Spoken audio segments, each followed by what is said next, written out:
শুভ সকাল সবাইকে আমন্ত্রণ জানাচ্ছি মেরিল মিল্ক সোববার রাঙা সকাল অনুষ্ঠানে। আজকের দিনটি সকলের ভালো কাটুক এই শুভকামনা বরাবরের মতো জানিয়ে আজকের আয়োজন শুরু করছি। সঙ্গে আছে আমি লাবণ্য, আছি আমি আনিস। আমার তরফ থেকেও সুন্দর একটি সকালের শুভেচ্ছা প্রিয় দর্শক। শুভ সকাল লাবণ্য। শুভ সকাল আনিস, কেমন আছো তুমি? আমি তো ভালো আছি, তুমি কেমন আছো? আমিও ভীষণ ভালো আছি। মনে হচ্ছে যে অনেক দিন তোমার গান শুনি না। তোমাকে গান শোনাবো, আজকে তো একটু ঠান্ডা ঠান্ডা লেগেছে। নিশ্চয়ই। তো নিশ্চয়ই আবার একটু যখন সুস্থ হয়ে যাবো তোমাকে একটা গান শোনাবো। নিশ্চয়ই, এবং তোমাকে খুব দ্রুত আবার নতুন রূপে তোমার সেই চেনা রূপে ফিরে পেতে চাই, চেষ্টা করব। এবং আমাদের মাঝে আজকে একজন চমৎকার ব্যক্তিত্ব রয়েছে। একদম। তিনি একজন লেখক সংগ্রাহক। চলো মানুষটাকে আবিষ্কার করি। চলো। প্রিয় দর্শক, আমাদের আজকের রাঙা সকালের অতিথি লোক সংস্কৃতি গবেষক, লেখক ও সংগ্রাহক ফখরুল হাসান। শুভ সকাল। শুভ সকাল। কেমন আছেন? আছি আলহামদুলিল্লাহ ভালো। আপনারা কেমন আছেন? আমরাও ভীষণ ভালো আছি। পুরো অনুষ্ঠান জুড়ে আসলে আপনাকে আবিষ্কার করব, এবং আমাদের সম্মুখে রয়েছে আপনার কিছু সংগ্রহ, মূল্যবান সংগ্রহ, এবং আপনার লেখা বই, সম্পাদিত বই। এই সম্পর্কে তো অবশ্যই জানবো। আসলে একজন মানুষের সৃষ্টিকর্মই তাকে বাঁচিয়ে রাখে, এবং আপনার সৃষ্টিকর্মই আপনাকে আমাদের কাছে নিয়ে এসেছে। তো আমরা ভীষণ আনন্দিত আপনাকে পেয়ে। আমরা একেবারে শৈশব সম্পর্কে জানতে চাই। নরসিংদীতে আপনি জন্মেছেন, কেমন ছিল? মির্জাপুর গ্রাম নিশ্চয়ই। দক্ষিণ মির্জানগর। আচ্ছা, মির্জানগর গ্রাম। শুভ সকাল। আজকের এই অনুষ্ঠান যারা দেখছেন দর্শক শ্রোতা সকলকে আনন্দনন্দিত অভিনন্দন। বিশেষ করে আমি আজকের এই অনুষ্ঠানে আসতে পেরে নিজেকে গর্ববোধ মনে করছি, এবং প্রিয় নরসিংদীবাসীর পক্ষ থেকে আপনাদেরকে অভিনন্দন জানাচ্ছি। অনেক অনেক ধন্যবাদ। এবং আমরাও যেমনটা বলছিল আনিস, যে আমরা আসলে বেশ আপনাকে পেয়ে আনন্দিত বোধ করছি। সেই ছোটবেলার গল্পে আজ ফিরিয়ে নিয়ে যাব। ছোটবেলার সেই ফখরুল হাসান স্যার কেমন ছিলেন, পরিবারের সেই মানুষগুলোর সাথে নানান স্মৃতি, নানান গল্প একটু শুনি। আমি ছোটবেলা থেকে আসলে যখন স্কুলে যাব ভাব, তখন মক্তব থেকে একদিন দুদিন স্কুলে যায়, আবার কখনো বন্ধ করি, 2 দিন না যাই। ভালো লাগতো না? প্রথম অতটা ভালো লাগতো না। তারপর যেটা আমাকে সবচেয়ে টাচ করে, আমি শেকরের খুঁজে এবং সন্ধানে ছোটবেলা থেকেই ধাপে ধাপে আমি ঘুরে বেরিয়েছি। আর সকালে মক্তবে না যেয়ে সেই নদীর ঘাটে বসে থাকছি। তারপর অনেক সময় বাবা ওইভাবে বকাটকা দিতেন না, প্রায়শই ঘুমের বেলায় বাবা কোরআন তেলাওয়াত করে বালিশের পাশে, আর তখন আড়মোড়া দিয়ে আমি উঠি যে মনে হয় মক্তবের সময় হয়েছে। তখন মক্তবে যেতাম, মক্তব থেকে এসে স্কুলে যেতাম। আমার প্রাইমারি জীবন দক্ষিণ মির্জানগর সরকারি প্রাথমিক বিদ্যালয় থেকে প্রাইমারি জীবন শেষ করেছি। তারপর হাসনাবাদ উচ্চ বিদ্যালয়ে পড়াশোনা করেছি, সেখান থেকে এসএসসি দেওয়া হয়। ক ভাই বোন ছিলেন আপনারা? আমরা 4 ভাই, আমাদের কোনো বোন নেই। আমি সবার ছোট। আচ্ছা। আমার অগ্রজ ডক্টর আব্দুল হাই সিদ্দিক, আচ্ছা, যিনি বাংলা ভিশনের সম্পাদক হিসেবে আছেন, আর আমি সর্বকনিষ্ঠ। আমি কর্মজগতে আছি। তো সব থেকে ছোট সন্তান হিসেবে তো আদর পাওয়া হয়েছে নিশ্চয়ই, এবং সে সাথে কি দুষ্টামি করা হতো নাকি শান্তই থাকতেন? আমি একেবারে একটু শান্ত প্রকৃতিরই ছিলাম, পাশাপাশি খেলাধুলা সবকিছুতেই অংশগ্রহণ করতাম। আর বিশেষ করে বড় ভাই ডক্টর আব্দুল হাই সিদ্দিক যখন ঢাকাতে ছিলেন, আমি তো গ্রামের বাড়িতে, তখন সপ্তাহে উনি যেতেন। ইউনিভার্সিটি পড়া অবস্থায় উনি পড়তেন।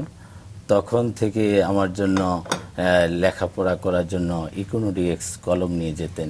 এগুলো সকালে ঘুম থেকে উঠেই পেয়ে, উনি তো অনেক রাতে গিয়েছেন, তো সকালে ঘুম থেকে উঠেই যখন মা আমাকে এগুলো দিয়েছেন, মানে আমি আনন্দে মাতোয়ারা হয়েছি। এবং সেই ইকোনো কলমগুলো কালি শেষ হয়েছে ঠিকই, কিন্তু আমি এখনো আমার সংগ্রহশালায় সংরক্ষণ রয়েছে। অর্থাৎ আপনি একেবারে ছোট থেকেই সংগ্রহ করার প্রতি আপনার একটা আগ্রহ ছিল, তাই না? একেবারে আমার ছোটবেলা থেকে সংগ্রহ করার আগ্রহটা ছিল এমনভাবে প্রতিটা যখনই শেষ হতো এগুলো আমি সুন্দর করে সাজিয়ে গুছিয়ে রেখে দিতাম। আচ্ছা। আর বিশেষ করে 1988 সালের কুরবানির ঈদে আমার মামা হাফেজ কেরামত আলী উনি 5টি হরিণ মার্কা নোট আমাকে দিয়েছিলেন। আচ্ছা। সেই টাকাগুলো আমি বইয়ের ভাজে ভাজে যখন নতুন ক্লাসে উঠতাম তখন আমি ওই টাকাগুলো নতুন বইয়ের পাতায় রেখে তখন দিতাম বোধহয় ভাজে ক্লাস 4-এ ভাজে। পড়ছিলেন। ক্লাস 4-এ হ্যাঁ, পড়ছিলাম। ওই গল্পটা আমরা জানি। এত তারপর? অল্প বয়স থেকে আসলে এই যে আপনার আগ্রহটা বৃদ্ধি পাচ্ছিল বা এই যে সংগ্রহে করার প্রতি এক ধরনের আগ্রহ, এটা আসলে কিভাবে তৈরি হয়েছিল? এটা আমার মনের মধ্যে ওই যে সেই ইকোনো কলম থেকেই আচ্ছা, আচ্ছা। মানে আগ্রহের নিজের জন্মটা। মধ্যেই হ্যাঁ, একটা নিজের মধ্যেই আগ্রহ তৈরি হয়েছে। আগ্রহটা তৈরি হয়েছে। এমনি কি আশেপাশে কেউ ছিল, কোনো মামা বা চাচা, তারা ওই কাজটা করতো? না, এমনটি করতেন না, কিন্তু আচ্ছা। বড় ভাই কিছু কিছু মুদ্রা কালেকশন করতেন। আচ্ছা। সেখান থেকে আমিও ভাবছি যে ডাক টিকিট, মুদ্রা এগুলো আমিও সংগ্রহ করব। প্রথম দেশীয় নোট, কাগজি নোটগুলো ধারাবাহিকভাবে আস্তে আস্তে সংগ্রহের প্রতি। তারপরে বড় ভাই বিশেষ করে যদি 2টা কয়েন পেতেন আমাকে 1টি কয়েন দিতেন, আমি এটা আমার মতো সংগ্রহ করে রেখেছি। এভাবে আমার সংগ্রহের যাত্রা শুরু আর কি। প্রথম যে নোট সংগ্রহের কথা যদি বলি, প্রথমে কি মানে বাংলাদেশি যে মুদ্রা বা টাকা সেগুলোই কি আপনি আমি সংগ্রহ করা শুরু প্রথমত করলেন? বাংলাদেশি টাকা দিয়েই শুরু করি এবং আচ্ছা। কয়েনগুলো যেমন 1 পয়সা, তারপরে 5 পয়সা, 10 পয়সা, 4 আনা, আচ্ছা। 8 আনা, হ্যাঁ। মানে যেটাকে 4 আনাকে 8 আনাকে আদলি বলা হতো আঞ্চলিক ভাষায়। জি।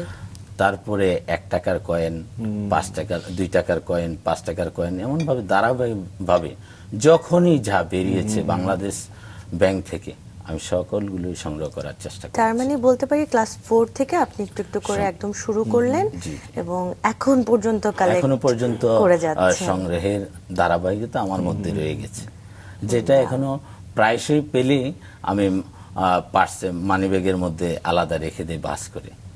আপনি যখন ছোট ছিলেন তখন সেই 4 আনা 8 আনারও একটা দাম ছিল। জি। তা বলে তোমার মনে পড়ে? মানে তোমার কি মনে আছে কিনা? হ্যাঁ, আমারও না এরকম একটা অভ্যেস আছে। আচ্ছা।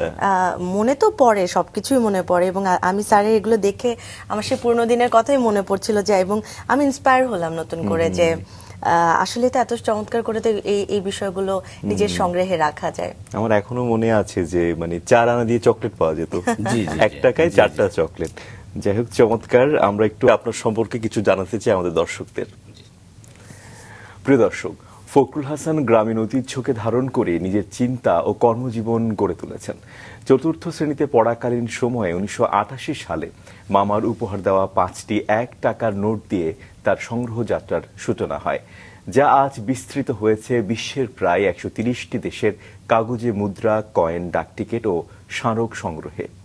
বিদেশি মুদ্রার পাশাপাশি তিনি পুরনো তামা, কাঁসার তৈজসপত্র, শতবর্ষী হুক্কা, হারিকেন, ক্যামেরা, ঘড়ি, টেলিফোন সহ অসংখ্য ঐতিহাসিক নিদর্শন সংরক্ষণ করে নিজ বাড়িতে একটি উন্মুক্ত ব্যক্তিগত সংগ্রহশালা গড়ে তুলেছেন।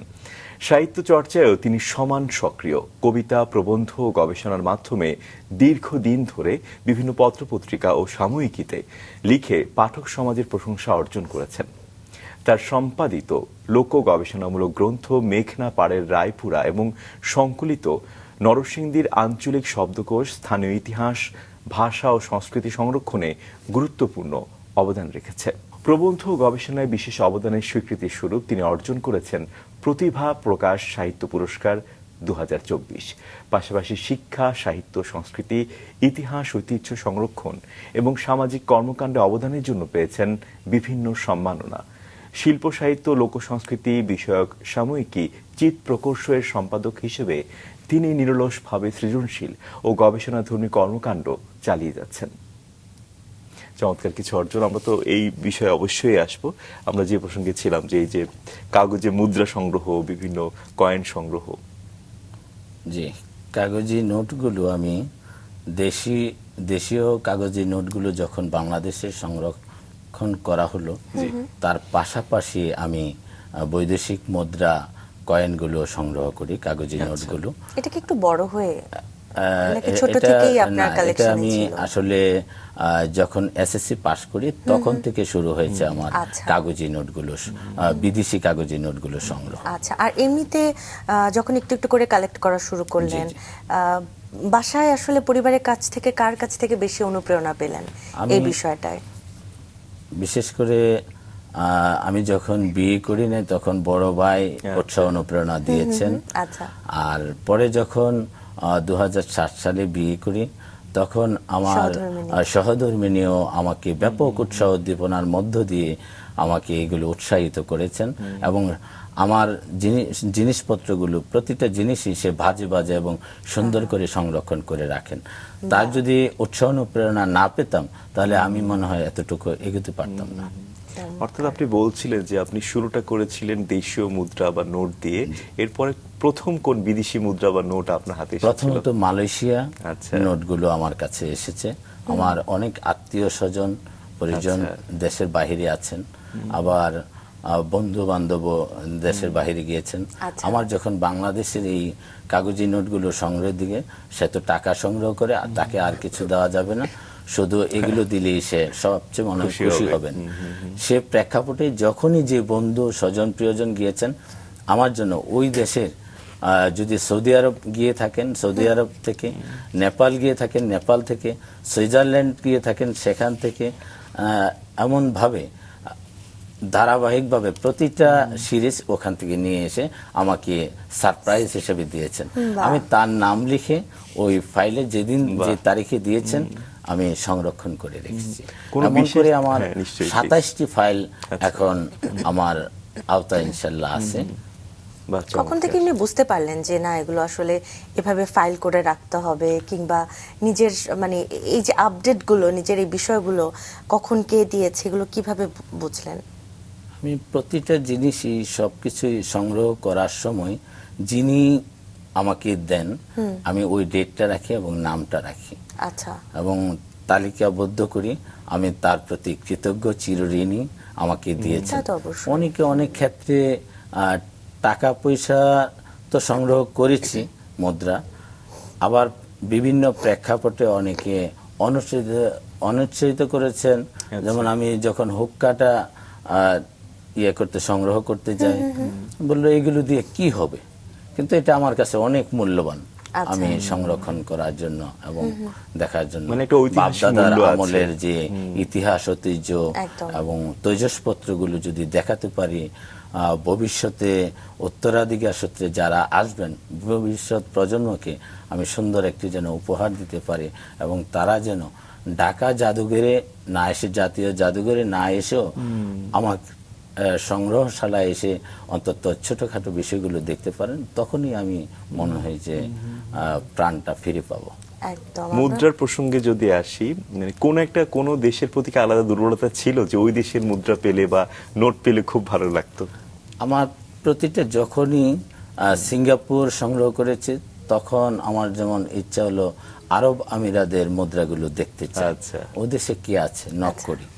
এভাবেই ধারাবাহিকভাবে প্রতিটা দেশের মুদ্রা কাগজি নোট আমি সংগ্রহ করি। চমৎকার। আমরা এই সংগ্রহের জায়গায় তো আবার আসবো, কিন্তু ব্যক্তি মানুষটাকে আবার আরো আবিষ্কার করতে চাই। সেই সময় আসলে ছোটবেলায় তো নানান স্বপ্ন দেখি আমরা বড় হয়ে কি হব। আপনার কি এরকম কোনো ইচ্ছে ছিল কিনা, বা পরিবারের কোনো ইচ্ছে ছিল আপনাকে নিয়ে যে আপনি বড় হয়ে কি হবেন বা কি বিষয়ে পড়াশোনা করবেন, এই ধরনের কোনো প্ল্যানিং ছিল কিনা? আমার ব্যক্তিগত ইচ্ছা বলে আমি অনেক আগ্রহ ছিল যে একজন চিত্রশিল্পী হব। আচ্ছা। আর চিত্রশিল্পী আসলে হতে পারেনি। বাবা কোরআনে হাফেজ ছিলেন, আর চিত্র প্রদর্শনীগুলো ওনার কাছে ভালো লাগবে না, সেই ইয়াটাই ধীরে ধীরে আমার আগ্রহটা আবার এদিকে নষ্ট হয়ে যায়। কারণ তখন একটা থেকে পারিবারিক আমি support লাগে সংগ্রহের তো। দিকে মনোনিবেশ করি। মনোনিবেশ করেছেন। আর পড়াশোনায় কেমন ছিলেন? সেই স্কুলের গল্পগুলো একটু শুনবো। পড়াশোনায় একেবারে যে খুব ভালো ছিলাম তা না, আবার একেবারে যে কম ছিলাম তাও না, মধ্য অবস্থায় অবলম্বন করেছি। এবং প্রতিটি ক্লাসেই আমি পড়া দেওয়ার চেষ্টা করেছি স্যারকে।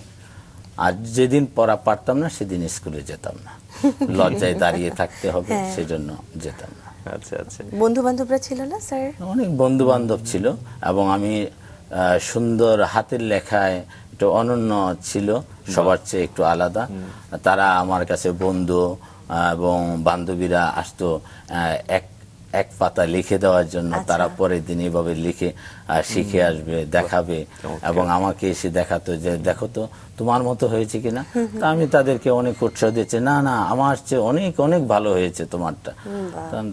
তারা আরো আগ্রহ ইয়ে করতো আর কি। আপনি বলছিলেন যে ছবি আঁকার প্রতি আপনার একটা আগ্রহ ছিল। এমনিতে তো আগ্রহ যেহেতু ছিল, এমনিতে আঁকা আঁকি তো মোটামুটি কিছু চেষ্টা করতেন আপনি? আমি আঁকাআঁকি অনেক করেছি। আচ্ছা, কি আঁকতেন? বিশেষ করে আপনি মনে করেন বসে আছেন, আপনার অবয়বটা পাশে Portrait। আপু আছেন, জি জি, আমি ওইভাবে পোর্ট্রেট আঁকতে পছন্দ করেন? আচ্ছা, এখন কি সময় পেলে আঁকা হয় না? এখন তারপর থেকে আর আঁকা হয়ে ওঠে না। বাবার নিষেধাজ্ঞার কারণে। জি জি জি, সহধর্মিণী যখন আসছেন ও জেনেছেন যে আমি ছবি আঁকা পছন্দ করি, তো আমি বলেছি তুমি কর্নারে বসো। আচ্ছা, তাৎক্ষণিক আমি তার একটা ছবি ওইভাবে এঁকেছি, পরে সেটা সে বাদিয়ে খুশি রেখেছে হয়েছে আর কি। নিশ্চয়ই। যে চমৎকার। এবং এই জায়গাটা এসে একটু আসলে বাবা মার কথাও আমরা দুজনে একটু জানতে চাই। যদিও আসলে বাবা মা, আমরা আসলে সন্তানরা চাই যে বাবা মার পছন্দের কাজগুলো আমরা একটু করি। হয়তো আপনার ছবি আঁকাটা তেমন ওই সময়টা হয়নি, কিন্তু থাকে না আসলে বাবা মাকে নিয়ে একটু বলা, বাবা মার অনেক কিছু নিজের মধ্যে সেই গুণগুলো হয়তো চলে আসা। একটু ছোট করে যদি বাবাকে নিয়ে শুনি, একটু মাকে নিয়ে শুনতে পারি। আমার বাবা অত্যন্ত পরহেজগার মানুষ ছিলেন। পাশে মসজিদ ছিলেন, ওই মসজিদে ফিসাবিলিল্লাহ 40 বছর ইমামতি করেছেন, আচ্ছা। যেটার কোনো বিনিময় নেন নাই। পাশাপাশি কৃষি কাজ করেছেন এবং আমাদেরকেও যেভাবে শাসন করতেন, কিন্তু খালি মারমুখী হলেই যে এমন না, কিন্তু অনেক শাসন করতেন। চোখের ইয়া দেখেই আমরা বুঝতাম যে বাবা এটার প্রতি রাগ করেছেন, এটা আর করা যাবে না। এবং আমার বাবা অত্যন্ত শান্ত প্রকৃতির মানুষ ছিলেন। প্রায় 21 বছর হয়েছে মারা গিয়েছেন। তো আমার বাবার অনেক স্মৃতি আছে, আসলে বললে এক ধরনের চোখের কোণায় পানি চলে আসে। বাবার শাসনটা যেমন, যেটি প্রথমতেই বলেছি, যেভাবে শাসন করতেন এবং চলাফেরা করার জন্য, কিন্তু এখন ভাবি যে বাবা যে প্রকারের মানুষ ছিলেন, সমাজের যে একজন পর্যায়ের মানুষ ছিলেন, কিন্তু আমি পার্সোনালি ওইভাবে মনে হয় যে বাবার শিকি পরিমাণও হতে পারেনি। একটু ছোট করে মাকে নিয়েও জানতে চাই, তিনি কেমন মানুষ ছিলেন? আমার মা একজন সুগৃহিণী ছিলেন এবং যখন বিকেলবেলা খেলাধুলার উদ্দেশ্যে বেরিয়েছি, অনেক সময় সন্ধ্যার পরে ঢুকেছি, একটু বেশি দেরি হলেই মা হারিকেন নিয়ে খুঁজে বেড়াতেন, কোথায় আছি, কোন পাশে আছি, কার এখানে আছি। তখন সঙ্গে সঙ্গে আমার মনে হয় যে মায়ের গ্রাণ, মা চলে আসছে, তখন সঙ্গে সঙ্গে বেরিয়ে আসতাম, মা আমি আছি এখানে। তো হারিকেন দিয়ে আগায় নিয়ে আসতেন রাতের বেলা। আরেকটা বিষয় হলো, আমার নানুর বাড়ি আমার বাড়ির পাশাপাশি। আচ্ছা, তো আমার মা সহজেই দিনের বেলা যেতেন না নানুর বাড়িতে, কাছাকাছি বিদায় রাতে বেরোতেন। তো অনেক সময় আমি খেয়াল করতাম ছোটবেলায়, রাতের বেলা তো এভাবেও যাওয়া যায়, শাড়ি টাড়ি পরে যাওয়া যায়। তা আম্মা যেটা করতেন, বোরকা পরতেন। আচ্ছা। তা আমি অনেক সময় বলতাম যে আম্মা বোরকা পরছেন কেন, কাছেই তো। কয় না, পর্দার বিষয় সব সময়, দিনে রাতে কোনো ইয়া নেই। তা এগুলো আমাকে ভীষণ টাচ করে। আচ্ছা। তো আম্মা কিভাবে চলাফেরা করেছেন আর আজ আমরা কিভাবে চলাফেরা করি, একদমই। সময়ের পরিবর্তন। এই জায়গাটা নিয়ে আসলে এই কারণে জানতে চাও, কারণ আমরা আলাদা করে বাবা মাকে নিয়ে কখনো বলে উঠি না, আসলে বলা হয়ে ওঠে না, তো সেই জন্যই জানতে চাওয়া। এবং সেই জায়গাটা থেকে আপনার পড়াশোনার জায়গায় আবার আমরা ফিরবো। আপনার স্কুল জীবন তাহলে নরসিংদীতেই কাটলো? নরসিংদীতে। এসএসসি কোন স্কুল থেকে পাশ করলেন? প্রাথমিক বিদ্যালয় সমাপ্ত করি দক্ষিণ মির্জানগর সরকারি আচ্ছা, প্রাথমিক কোন বিদ্যালয়ে। বিভাগে ছিলেন আপনি? তারপরে আমি মানবিক শাখায় আচ্ছা। এসএসসি, তার মধ্যে বালুয়াকান্দি উচ্চ বিদ্যালয়ে 8ম শ্রেণী পর্যন্ত পড়াশোনা করেছি। আচ্ছা, তারপরে আবার স্কুল নবম চেঞ্জ শ্রেণী হয়েছে। থেকে স্কুল চেঞ্জ করেছি। ওই স্কুলটা একটু দূরে ছিল, মা বাবা একা একা যেতে ভয় পেতেন, আমি একা একা যেতাম। অনেক বন্ধু বান্ধব দূর দূরান্তে চলে আসছে কাছে বিদায়, তো আসা যাওয়ার পথে অনেক দেরি হয়ে যায়। টেনশন তখন করতেন। তো রিক্সার ততটা যোগাযোগ ছিল না, গ্রামীণ রাস্তাঘাটের অবস্থান খুব একটা ভালো ছিল না। তারপর হাসনাবাদ উচ্চ বিদ্যালয় থেকে এসএসসি এবং আমরা যতটুকু জানি নবম দশম শ্রেণীতে আপনি লেখালেখি শুরু করেছেন। জি জি। হ্যাঁ, কিভাবে আসলে এটা আসলো বা কি প্রথম লিখলেন? আমি নবম শ্রেণী থাকা অবস্থায় কবিতার মধ্য দিয়ে লেখা, যেহেতু আমি গ্রামীণ যে কোনো বিষয়কে নিয়ে ভালোবাসি, তখন আমার কবিতাটাই ছিল গ্রামকে নিয়ে।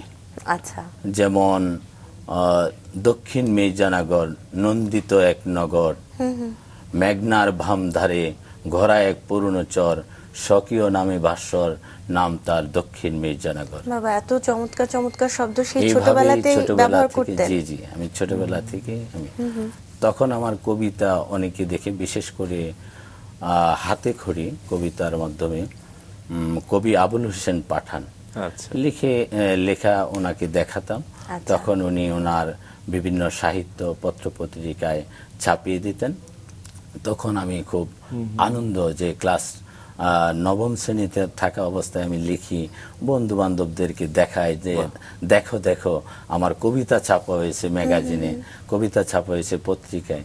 আমি ওখান থেকে আরো ব্যাপক উৎসাহ উদ্দীপনার পেয়েছি আর কি, বন্ধু বান্ধবের কাছ থেকেও। পরবর্তীতে আরো তো লিখেছেন গল্পের বই বা যে অনেক নাকি কবিতাই বেশি লেখা হতো? কবিতা আছে, গল্প, প্রবন্ধ, সাহিত্য, লোক সংস্কৃতি। বিশেষ করে আমি যখন বড় হয়েছি, নরসিংদী জেলার ইতিহাস ঐতিহ্যকে আমি লেখা তুলে ধরার চেষ্টা করেছি, আচ্ছা।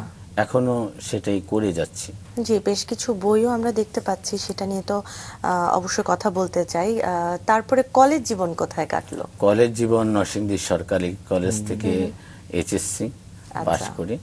তারপর ঢাকা কলেজে চলে আসি, ঢাকা কলেজ থেকে পলিটিক্যাল সায়েন্সে অনার্স কমপ্লিট করি। কিন্তু একটা বিষয় একটু জানতে চাই যে লেখালেখি করা, আমরা যতটুকু জানি যে লেখালেখিটা তৈরি হয় পড়ার মধ্য দিয়ে। হ্যাঁ, ছোটবেলা থেকে কি আসলে পড়ার অভ্যাস ছিল আপনার? আমার পড়ার অভ্যাস বিশেষ করে গল্পের বইগুলো বেশি আচ্ছা পড়তাম। আচ্ছা আচ্ছা। কবিতার বই, গল্পের বই, কার এবং লেখা বিশেষ পড়তেন করে আসলে? উপন্যাস, হুমায়ুন আহমেদের উপন্যাসগুলো পড়তাম আচ্ছা। বেশিরভাগ, এবং ওনার সকল বইগুলো আমি পড়েছি বাহ, এবং এখনো সংরক্ষণে রেখেছি বই।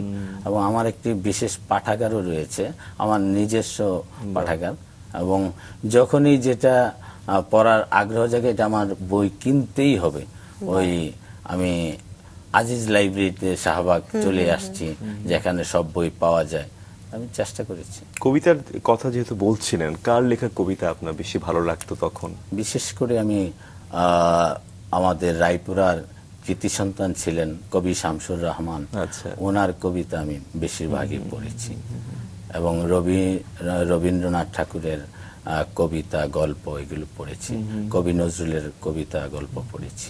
কার লেখা বেশি অনুপ্রাণিত করেছে আপনাকে? আমার বেশি অনুপ্রাণিত করেছে কবি কাজী নজরুল ইসলামের কবিতা।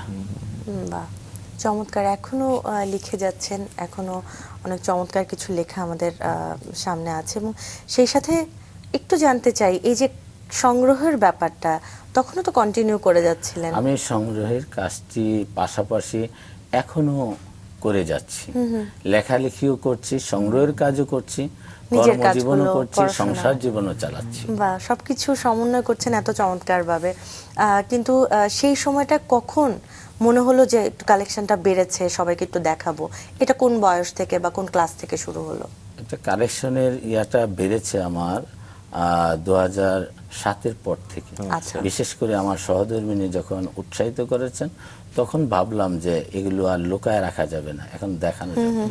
তারই উৎসাহ অনুপ্রেরণায় আমি গ্রামের বাড়িতে একটি নিজস্ব আঙ্গিনায় সংগ্রহশালা সংগ্রহশালা করেছি। প্রতিষ্ঠা আচ্ছা। করেছেন, চমৎকার। আমরা এখানে কিছু বেশ কিছু নোট দেখতে পাচ্ছি। হ্যাঁ, এবং তুমি তখন বিদেশি মুদ্রার কথা বলছিলে, বিদেশি নোটের কথা বলছিলে।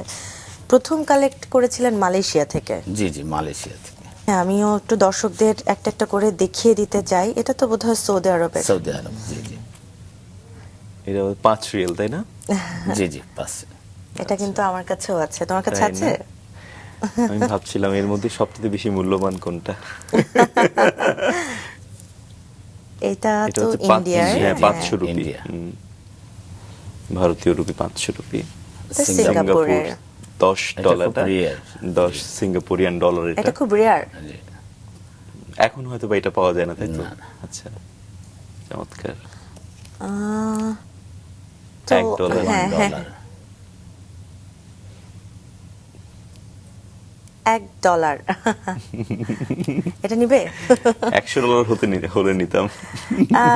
এগুলো নিয়ে আমরা একটু ছোট ছোট গল্প শুনতে চাই। কখন কোনটা কালেক্ট করেছেন, বা থাকে না হয়তো যেটা যে যখন দিয়েছে সেই মানুষটার কথাও সাথে সাথে একটু জানতে চাই। এটা এটা এটা কাতার।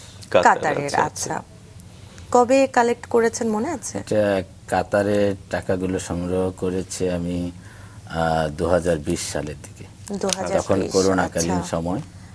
এই যে আপনার মালয়েশিয়ার মালয়েশিয়ার সেই- এটা প্রথম এটাই প্রথম? প্রথম টাকার নোট। একেবারে, তাই না? প্রথম। তারপরে এটার ধারাবাহিকতায় এটা আরো তো 1 রিঙ্গিত, তাই না এটা? টাকার নোট। জি জি, 1 রিঙ্গিত। আচ্ছা, চমৎকার। এটা দেখো, এটা কিন্তু বেশ সুন্দর, বেশ ছোট। এটা কোথা? এটা চায়না। চায়নার। চাই আচ্ছা। না, না? বাহ। এটা এটা তো হচ্ছে কোরিয়ান। কোরিয়ান বোধহয়। কোরিয়ান, জি। এটাই বোধহয় সবচেয়ে বেশি মূল্যবান, তাই না? মূল্যবান না, কিন্তু 1000 টাকার নোট দেখা যায়। আনিস আসলে চিন্তায় আছে কোনটা ও নিয়ে যাবে, তাই দেখছি। এটা এটা কোথাকার স্যার?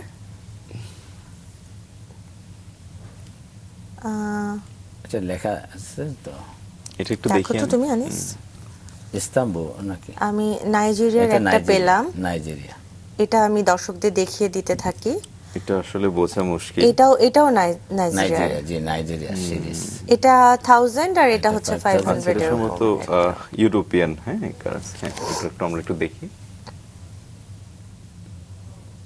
এটা দেখলাম। আর তোমার হাতে কি আছে এখন? এটা সম্ভবত ইউরোপিয়ান হতে পারে। হ্যাঁ। ইউরোপিয়ান। আচ্ছা,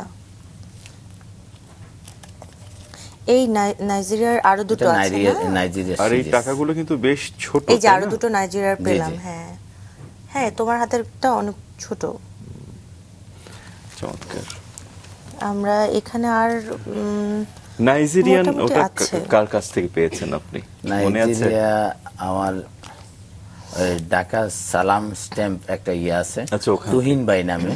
আচ্ছা, উনি গিয়েছিলেন আমার জন্য সংগ্রহ করে নিয়ে আসছেন। এটা কোন আচ্ছা। দেশি মুদ্রা? মালদ্বীপস, না? আমরা একটু মালদ্বীপের মুদ্রাটা একটু দেখতে পারি। চমৎকার।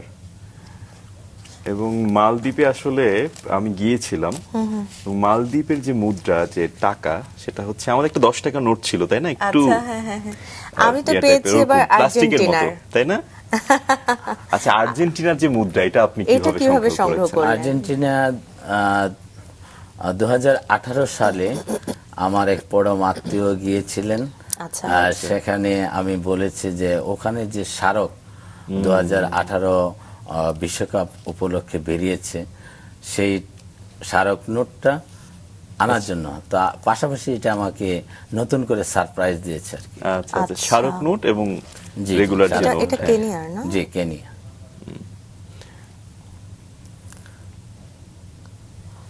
অনেকগুলোই আছে। তুমিও কিছু আমরা আর্জেন্টিনার দর্শকদের মুদ্রাটা আসলে নিলাম করতে পারি,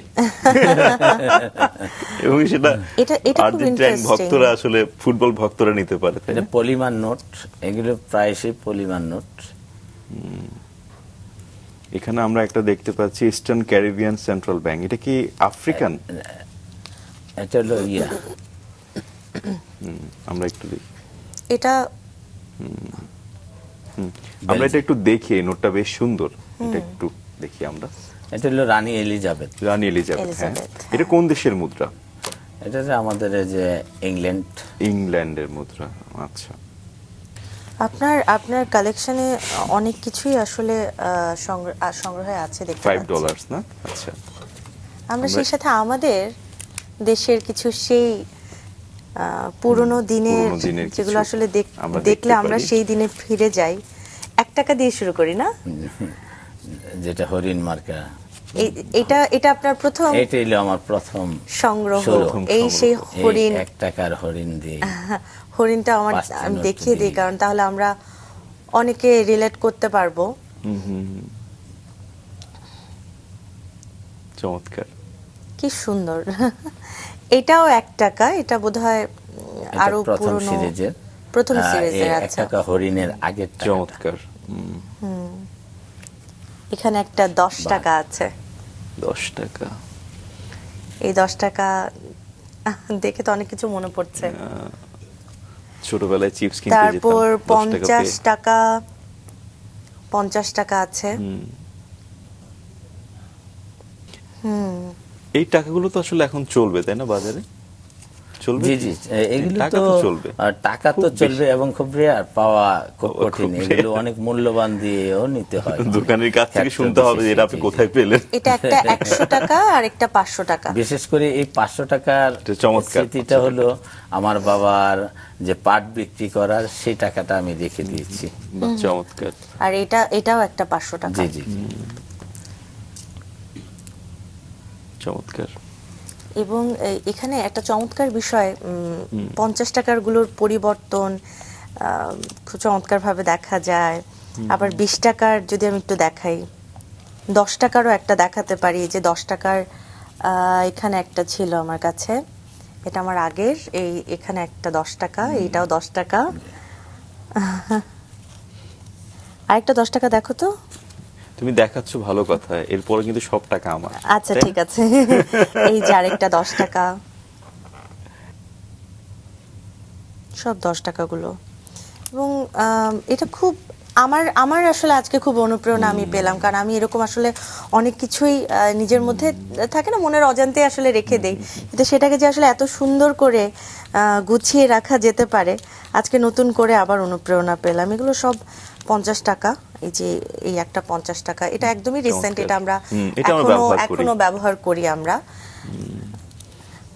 বাংলাদেশের যে $2 সেটা কিন্তু বিশ্বের সেরা নোট হয়েছিল।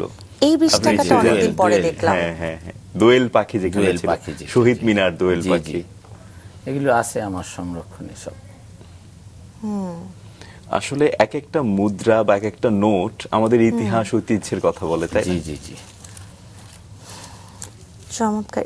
এই $5 গুলো আসলে আমরা ব্যবহার ব্যবহার করছি করছি। এখনো। হ্যাঁ, এটা ব্যবহার করছি সব। তবে $5 আসলে তুমি এমন নতুন পাবে না।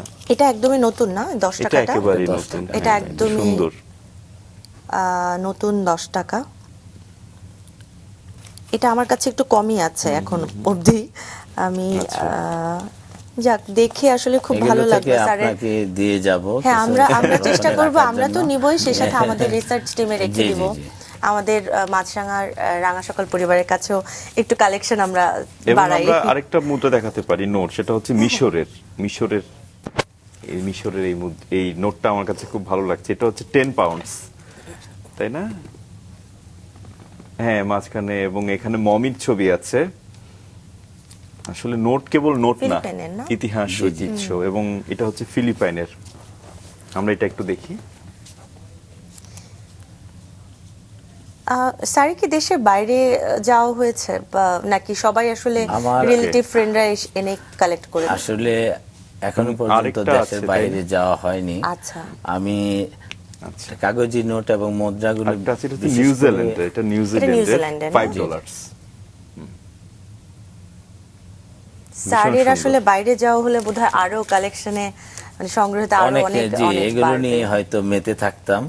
আর আমরা চাই বিশেষ করে আপনার আমি আসলে কাগজি নোট এবং মুদ্রার মধ্য দিয়ে একটি দেশের ইতিহাস, ঐতিহ্য, আচ্ছা। ফুল, পাখি, এগুলো বহন করে এবং দেখার আগ্রহ জাগে আর কি। একদমই যে স্যার, যদি দেশে নাও যায় সেটা মনে হয় যে আমি এই দেশ এই টাকার মধ্য দিয়ে দেখতে পাচ্ছি। নিশ্চয়ই, এবং এখন তো আসলে অনেক ছোট ছোট দেশও আসলে তৈরি হয়েছে, জি, তাই না, জি, সারা জি। বিশ্ব জুড়ে। জি। নিশ্চয়ই ওগুলো আপনি আরো বেশি সংগ্রহ রাখবেন। আমি এখনো অধীর আগ্রহে আছি হ্যাঁ। নতুন নতুন সন্ধানে। আমরা আচ্ছা, আপনার জন্য চমৎকার। অনেক অনেক শুভকামনা জানাই, আপনার সংগ্রহে আরো অনেক নতুন কিছু যোগ হোক। হুক্কার কথা বলছিলেন, এরকম আরো অনেক কিছুই তো রয়েছে, অনেক তামার বা তেজসপত্র, তামা, তেজসপত্রগুলো, কাঁসা, হ্যাঁ। তারপরে আমি যেমন ক্যামেরা সংগ্রহ করব।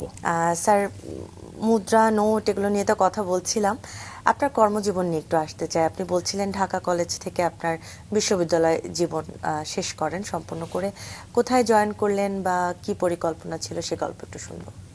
2007-এ বিবাহ বন্ধনে আবদ্ধ হই। আচ্ছা। তারপর কর্মজীবন শুরু। এলজিএসপি এলআইসি একটা প্রকল্পে আমি 3 বছর ছিলাম আচ্ছা। প্রশিক্ষক হিসাবে, স্থানীয় সরকার মন্ত্রণালয়ের অধীনে।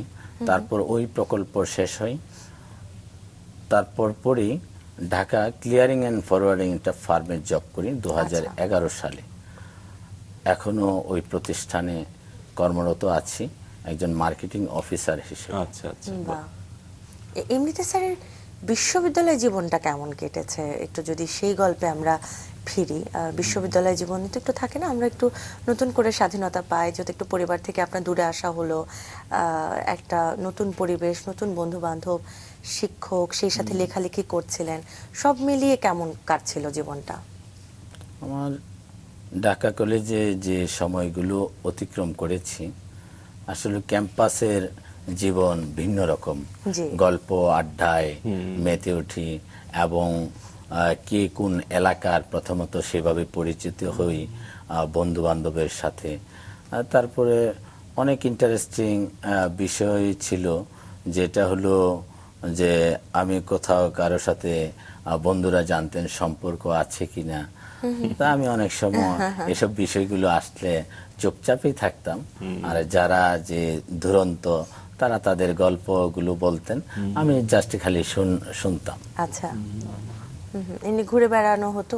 ঘুরে বেড়ানো বলতে আমি দেশের প্রতিটা জেলায় যাওয়ার চেষ্টা করেছি বিভিন্ন সময় সুযোগ পেলে, ক্লাস অফ থাকলে। তারপরে কর্মজীবনেও এখনো যদি সময় সুযোগ পাই, বিশেষ করে শুক্র শনিবার আমি গ্রামে ফিরে যাই। আমি গ্রামকে পার্সোনালি বেশি ভালোবাসি এবং গ্রাম মনে হয় যে আমি ধুলোবালি মেখে যে বড় হয়েছি, এই গ্রামই আমার সবকিছু। আর শেষ পর্যন্ত প্রতিটা মানুষই কর্মজীবন শেষ করে সে গ্রামই ফিরে যায়। আমি সবসময় যাই। চমৎকার। এবং সেই সূত্র ধরে আসলে আপনি লেখালেখি করেছেন গ্রামকে নিয়ে, এবং নরসিংদীর যে আঞ্চলিক শব্দকোষ আপনি সম্পাদনা করেছেন। আমরা এসব নিয়ে একটু কথা বলতে পারি, তাই না লাবণ্য? অবশ্যই। এই বইটা আমি দেখিয়ে দিই এবং স্যারের কাছে গল্পটা শুনি। নরসিংদীর আঞ্চলিক শব্দকোষ, এই চিন্তাটা আসলে কিভাবে আসলে আপনার মাথায় আসলো? এটা আসছে আমি যখন স্থানীয় সরকার মন্ত্রণালয়ের অধীনে এলজিএসপি এলআইসি প্রকল্পের প্রশিক্ষক হিসেবে বিভিন্ন সেমিনারে অংশগ্রহণ করেছি। তখন দেখেছি যে গ্রামের যে আঞ্চলিকতার ধাঁচ, যেভাবে কথা বলেন, সে কথাগুলো বয়োবৃদ্ধ মানুষগুলো কেমন জানি বলছেন। তখনই আমি আস্তে আস্তে, আমার সাথে সবসময় একটা ছোট্ট নোটবুক থাকতো, সেখানে অল্প অল্প করে কথাগুলো আমি ফাঁকে ফোঁকে, সেমিনারের ফাঁকে ফোঁকে লিখে নিতাম। এগুলো নিয়ে নিয়ে দেখি যে প্রায় 2600 শব্দ হয়েছে। মানে নরসিংদীর 5টি উপজেলা, মনোহরদী, বেলাবো, শিবপুর, রায়পুরা, পলাশ, জি, প্রতিটা গ্রামেই আমি, প্রতিটা উপজেলা, প্রতিটা গ্রামে বিভিন্ন কাজের অনুসন্ধানে গিয়েছি। তখনই আমি শব্দগুলো কুড়িয়েছি। তখন আমার মনোভাসনা হলো যে আমি একদিন আঞ্চলিক বই আকারে প্রকাশ করব। সেটার শব্দগুলো নিয়ে নিয়ে যেভাবে নরসিংদীর ভাষায় কথা বলেন, সেগুলো আমি তুলে ধরার চেষ্টা করছি। এখনো মনে হয় যে যখন আমি আমার বই হাতে নিই, এখনো মনে হয় যে এই শব্দগুলো তো নিয়ে আসা দরকার ছিল। আমি নিয়ে আচ্ছা। আসতে পারতাম। সেটা আরেকটা খণ্ড হতে পারে। আরেকটা হয়তো দ্বিতীয় সংস্করণে আমি চেষ্টা করব সেগুলো তুলে ধরার জন্য। আপনি ছোটবেলায় যেমনটা দেখেছেন যে আঞ্চলিক ভাষার ব্যবহারটা অনেক বেশি ছিল, তাই নয় কি? জি, জি। এবং 2026 সালে এসে কোনো পরিবর্তন হয়েছে? এবং আমরা যতটুকু জানি যে অনেক আঞ্চলিক ভাষার শব্দ কিন্তু হারিয়ে যাচ্ছে, বিশেষ করে নতুন প্রজন্মের যারা আছে জি। তারা কিন্তু আঞ্চলিক ভাষা হয়তো বা অনেকেই কথা বলছে না। ব্যাপারটা কি আসলে এমনটা? কি মনে হয় আপনার? এখন বর্তমান প্রজন্মদের কাছে আঞ্চলিক শব্দগুলো খুব কমই দেখা যায়। জি। তারা আধুনিকতার যে প্ল্যাটফর্মে কথা বলা সেভাবেই বলছেন, কিন্তু আমাদের কাছ থেকে যদি যখন এই আঞ্চলিক শব্দগুলো শোনেন তখন মনে হয় যে বর্তমান প্রজন্মেরা অবাক তাকিয়ে রয় যে এই ভাষা আমাদের নরসিংদীর, খুব কৌতূহল করে শুনতে চান আরো এই গল্পগুলো নরসিংদীর আমি আঞ্চলিক কিন্তু শব্দ। কয়েকটা শব্দ শিখে ফেললাম। একটা হলো পাইলা, আরেকটা হলো পাহাল, না? চুলাকে আমরা পাহাল বলে অভ্যস্ত, বলি, আচ্ছা। পাতিলকে আমরা পাইলা বলে অভ্যস্ত আর কি। আচ্ছা, সেটাই। তোতা টক্কে চুক্কা, এটা কিন্তু চমৎকার একটা বই। আমার মনে হয় যে কোনো ততা যে কোনো বলতে কেউ গরমকে আমরা ততা ততা বলি আর কি। বলেন, জি আচ্ছা। জি। আর টককে চুক্কা বলি আর কি।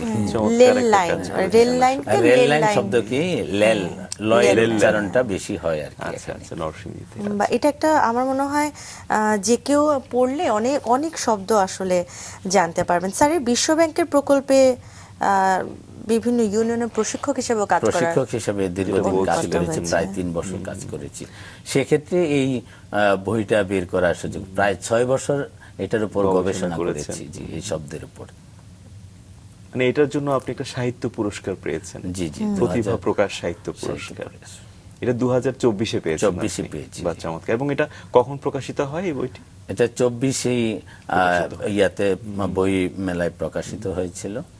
তারপর নরসিংদীর পরে- কি আসলে এমন কোন বই আগে থেকে প্রকাশিত ছিল নাকি আপনার তাই না, প্রথম? নরসিংদীর আঞ্চলিক শব্দকোষ এই ধরনের শব্দে কেউ আদৌ পর্যন্ত অদ্যাবধি লেখে নাই। দারুণ কেউ বিষয়। ছড়া লিখেছেন, কিন্তু শব্দ নিয়ে এমন ধরনের কোনো বই গবেষণা চমৎকার। আমার মনে হয় আপনি যেটা বলছিলেন যে আরো অনেক শব্দ বাকি রয়ে গেছে, সেটা আরেকটা সেগুলো খণ্ড নিয়ে আমি একটা দ্বিতীয় হতে পারে। সংস্করণে ইয়া করব। একদমই তাই। এখানে মেঘনাপাড়ের রায়পুরা, যেটা নিয়ে আমরা দর্শকদের শুরুতে জানাচ্ছিলাম, সেই বইটি নিয়ে একটু শুনতে চাই। এটা কবে লেখা হলো স্যার? মেঘনাপাড়ের রায়পুরা, এটা 2023 সালে প্রতিভা প্রকাশ থেকে প্রকাশিত হয়েছে। আর এটা প্রকাশের অনেক আগ্রহ ছিল বিভিন্ন আমাদের এটা কি প্রবন্ধ, নরসিংদীর। এটা কি ধরনের বই? এটা ইতিহাস, ঐতিহ্য, লোকসংস্কৃতি, খেলাধুলা, আচ্ছা। এগুলো তুলে ধরার চেষ্টা করেছি আর কি। চমৎকার। মুঘল আমলে ইকলিম সোনাগাঁও এবং পরবর্তীতে রাজধানী ঢাকা শহরের সঙ্গে অর্থনৈতিক ও সামাজিকভাবে নিবিড় সম্পর্ক। আচ্ছা, বিভিন্ন বিষয় নিয়ে আপনি এটা 23 সালে প্রকাশিত হয়েছে। জি, 23 সালে। স্যারের এই বইটি লিখতে কত দিন সময় লাগলো? এটা আসলে একটা সম্পাদিত গ্রন্থ, অনেকে লেখা নিয়েছি, বিভিন্ন আচ্ছা। বিষয়ভিত্তিক আচ্ছা। কাউকে পাঠ করে দিয়েছি, তো ওই বিষয়ভিত্তিকের উপরেই তারা লিখেছেন এবং আমার একাধিক লেখা রয়েছে এখানে আর কি। জি, আবুল হোসেন আবুল পাঠান, হোসেন পাঠান, যিনি আব্দুল হাই আমার লেখার সিদ্দিক। হাতে খড়ি। আব্দুল হাই সিদ্দিক ভাই হলো আমার আপন বড় ভাই। তার মানে এটা রায়পুরা উপজেলাকে কেন্দ্র করে? রায়পুরা, শুধু রায়পুরা কে কেন্দ্র করে নামটা দিয়েছি মেঘনাপাড়ে রায়পুরা। ধানকাউনের দেশ, ধানকাউনের দেশ রায়পুরা নাম, মেঘনা আরিয়াল খা বহে অবিরাম। কেমন অভিজ্ঞতা ছিল স্যার এই বইটি প্রকাশ করতে গিয়ে? অনেকের লেখা নিতে হয়েছে বা কোনো এই যে লেখালেখি করছেন, কোনো বাধার সম্মুখীন হয়েছেন কিনা? না, বাধার কোনো সম্মুখীন- চ্যালেঞ্জ এসেছে কিনা? যে নানান ভাবে আসলে নানান খোঁজ নিতে হয়, লেখা নিতে হয়, সবাই কি খুব সহযোগিতা করছিল এই বিষয়গুলোতে? আমাকে মোটামুটি অনেকেই বিভিন্নভাবে তথ্য নিতে যে সহযোগিতা করেন, এবং আমি বন্ধু বান্ধবদের সহযোগিতার কারণেই এতটুকু এগোতে পারছি আর কি। আর লেখালেখি আসলে বাসায় গেলে তো লেখালেখি প্রতি পরিবারই সারাদিন কর্মব্যস্ত থাকি, সংগ্রহের কাজে ব্যস্ত থাকি, আবার ঘরে গিয়ে লিখি। এটা তো মূলত অনেকেই পছন্দ করেন না, তারপরও আমার দিক থেকে ওইভাবে বাধা নেই, আমি লিখছি। তখন আমার সহধর্মিনী বলে যে ঘুমাইবা না, আমি তো লিখছি অবিরত। একজন সাধারণ মানুষের অসাধারণ এটা হলো জীবন, এটা আপনি আসলে কাকে নিয়ে লিখেছেন? এটা আমার বাবার উপর বই আর কি। বাহ। আমার বাবাকে যারা ভালোবাসতেন, বাবার অনেক ছাত্র ছিলেন তারা, এবং বিভিন্ন স্বজন প্রিয়জনেরা ওনার উপর লিখেছেন আর কি। আমার বাবা একজন সাধারণ মানুষ ছিলেন, বাহ, চমৎকার। কিন্তু অসাধারণ ভাবে জীবন যাপন করেছেন, সেটার উপরে একটি বই বের করেছেন, স্মারকগ্রন্থ। আসলে নিজের বাবাকে নিয়ে লেখা বা মাকে নিয়ে লেখা, প্রিয়জনদের নিয়ে লেখা, এটা আসলে খুব কম পাই আমরা। আপনি আসলে নিজের বাবাকেই, বাবার যে স্মৃতি কথা সেগুলো নিশ্চয়ই এই বইটিতে তুলে ধরেছেন। চমৎকার একটা বিষয়। মাকে নিয়ে কখনো লেখার চিন্তা ভাবনা আছে মাকে নিয়ে বা লেখা শুরু করেছেন? এই বইতে, বাবার বই কবিতা লিখেছি আর কি, আচ্ছা, মাকে আচ্ছা, নিয়ে, চমৎকার। বাবাকে নিয়ে। এবং আমার বাবা একজন সাধারণ মানুষ ছিলেন, কিন্তু মনটাও অনেক বড় ছিলেন। মানে আমার বাবা ধন সম্পদে এমন বেশি ছিল না, কিন্তু মনটা ছিল অনেক বড়। আপনি বলছিলেন যে আপনার মাকে নিয়ে আপনি একটা লেখা লিখেছেন। কবিতা। আমরা মাকে নিয়ে একটি কবিতা, সেই কবিতাটি আমরা আপনার মুখে শুনতে পারি, যদি একটু আবৃত্তি করেন। মাকে বইটা নিয়ে দেখি। আসলে কবিতাটা বললে চোখ দিয়ে পানি আসবে, আবেগে বা অন্য কোনো আপ্লুত কবিতা হয়ে আপনি যাবে। শোনাতে চান? কারণ আসলেই তাই, মা বাবাকে নিয়ে আসলে বলতে গেলে আমাদের বলতে গেলে। অশ্রুসিক্ত হয়ে যায়। অন্য কোনো বিষয়ে আমরা কবিতা শুনতে পারি কিনা? আপনি এখানে যদি থাকে, কিংবা আপনার যদি মনে থাকে। কবিতা তো সেই গ্রামকেই আবার ফিরে যেতে চাই নিশ্চয়ই, আমি। নিশ্চয়ই। গ্রাম গ্রাম শুনি। আপনার প্রিয় সবসময় গ্রাম। আমার গ্রাম।